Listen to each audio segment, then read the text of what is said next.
उत्तर पुणे जिल्ह्याच्या सह्याद्रीच्या कुशीत वसलेला भीमाशंकर पाणलोट क्षेत्रामध्ये जोरदार पावसाची बॅटिंग सुरू आहे आणि याचाच परिणाम म्हणून चासकामान पाणलोट क्षेत्रातील धरणात असणार आहे चासकामान धरण खरं तर 8.5 TMC आहे आणि या ठिकाणी मोठ्या प्रमाणात पाऊस बरसत आहे।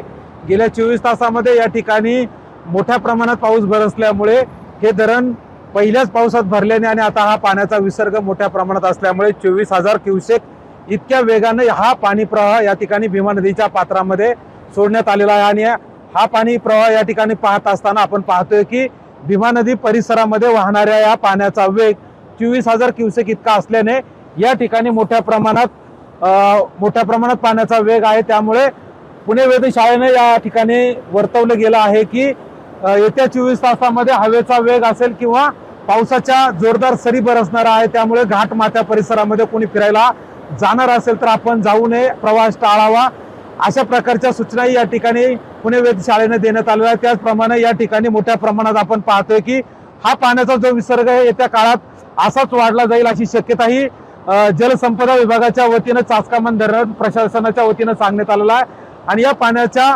प्रवाहाची स्थिती पाहता नदीकाठच्या गावांना मोठ्या प्रमाणात सतर्कतेचा इशारा दिलेला आहे। शेतकऱ्यांना त्याचप्रमाणे नागरिकांना या धोकादायक परिस्थितीमध्ये आपण पाण्यात जाण्याचा किंवा प्रवास करण्याचा टाळण्याचा इशारा या ठिकाणी प्रशासनाच्या वतीने देण्यात आलेला आहे। अमोल दरेकर, जय महाराष्ट्र, चासकामान, पुणे।